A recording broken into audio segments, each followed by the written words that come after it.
প্রতিদিনের মতোই ছিল আজকের সকাল। দুপুরে 1:06 উড্ডয়ন করে বাংলাদেশ বিমান বাহিনীর F-7 BGI মডেলের একটি প্রশিক্ষণ বিমান। উড্ডয়নের মাত্র 13 মিনিট পর নিয়ন্ত্রণ হারিয়ে বাংলাদেশ বিমান বাহিনীর প্রশিক্ষণ বিমান উত্তরার মাইলস্টোন স্কুল ও কলেজের ভবনে বিধ্বস্ত হয়। মুহূর্তেই আগুনে ঝলসে যায় শিক্ষার্থীরা। ভয়াবহ এই ট্র্যাজেডিতে স্বাভাবিক পাঠদানের পরিবেশ মুহূর্তেই পরিণত হয় ধ্বংসস্তূপে। বিমানটি চালাচ্ছিলেন বাফার ৭৬তম ব্যাচের ফ্লাইট লেফটেন্যান্ট তৌকির ইসলাম সাগর। বিকট শব্দে কেঁপে ওঠে আশপাশ। ছুটে আসে স্থানীয়রা। ফায়ার সার্ভিস, সেনাবাহিনী, নৌবাহিনী ও বিজিবির সদস্যরা দ্রুত উদ্ধার কাজে যোগ দেন। দুপুরের দিকে দেখা যায় পুরো এলাকা জুড়ে হাজারো মানুষ। শিক্ষার্থীদের অভিভাবকরা আসতে থাকেন তাদের বাচ্চাদের খুঁজে। ঘটনাস্থলে একের পর এক অ্যাম্বুলেন্স ঢুকছে আর বের হচ্ছে। সবার চোখে মুখে আতঙ্ক। তখনও ভেতরে কি হচ্ছে কেউ জানে না। তড়িঘড়ি করে আহতদের নিয়ে যাওয়া হয় হাসপাতালে। উৎসুক জনতার ভিড়ে কাজ করতে কষ্ট হয় উদ্ধারকারীদের। বিভিন্ন স্কুল কলেজের শিক্ষার্থীরা ভিড় সামাল দেন সে সময়। রক্তের প্রয়োজনে অনেককে দেখা যায় মাইকিং করতে। অ্যাম্বুলেন্স দ্রুত গতিতে ছুটতে থাকে হাসপাতালের দিকে। বেলাবারের সাথে সাথে বাড়তে থাকে মৃত্যুর সংখ্যাও। বিকেল 4:30টায় ফায়ার সার্ভিস জানায় নিহতের সংখ্যা 19, আহত বহু মানুষ। দেখেছেন ক্রেন নিয়ে যাওয়া হয়েছে এয়ারক্রাফটের পিছনের যে ফিউজিলাজ বলে ওই অংশটাকে টেনে বের করার জন্য। ওটা বের করার পর ফাইনালি সার্চ করলে আর কোনো ডেড বডি আছে কিনা সেটা আমরা জানতে পারবো। যারা এই ঘটনা সরাসরি দেখেছেন কতটা ভয়াবহ ছিল সেই সময় তারাই জানান। তাদের অবস্থা অনেক খারাপ। তাদের শরীর থেকে আপনার চামড়া ক্ষয়ে পড়তেছে। বের করতেছিলাম এমন সময় একটা ছেলে বের করতে সময় ও আমাকে কান্না করে বলতেছে, আমাকে জড়িয়ে ধরেছে, ভাই ভিতরে আমার ছোট বোন, আমার একমাত্র বোন, আমার বোনটাকে বাঁচান। এটা শুনে আমার আরো বেশি খারাপ লাগছে।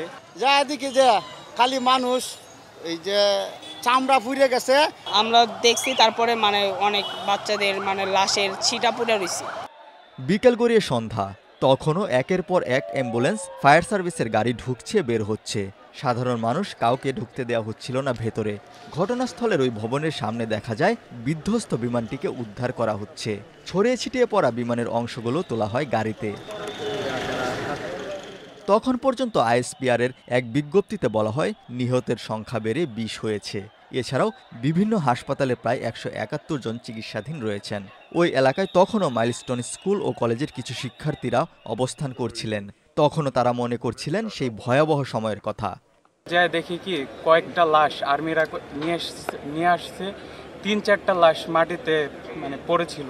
প্লেনটা ঠিক থেকে এসে যে প্রিপারেটরি ভবনটা আছে এখানে ঠিক গেট বরাবর পড়ছে।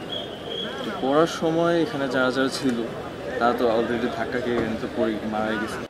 অনেকে অনেক দূর থেকে খবর দেখে এসেছেন এখানে স্বচক্ষে এখানকার ঘটনা দেখার জন্য।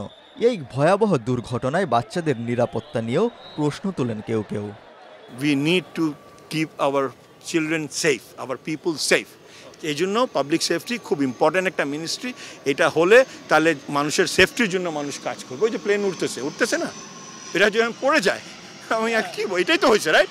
প্লেন উঠতেছে পড়ে গেছে, কেন, কিভাবে, উত্তর দিতে হবে। রাত 8:30টায় উদ্ধার কাজ সম্পন্ন করে ফায়ার সার্ভিস। বিমান বাহিনী বিধ্বস্ত বিমানের ধ্বংসাবশেষ সরান রাত 9:10 পর্যন্ত।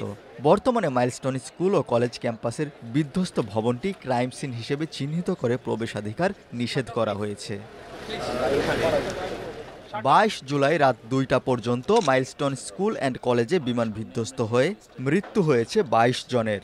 জাতীয় বার্ন ও প্লাস্টিক সার্জারি ইনস্টিটিউটে রাতে চিকিৎসাধীন 2 জনের মৃত্যু হয়।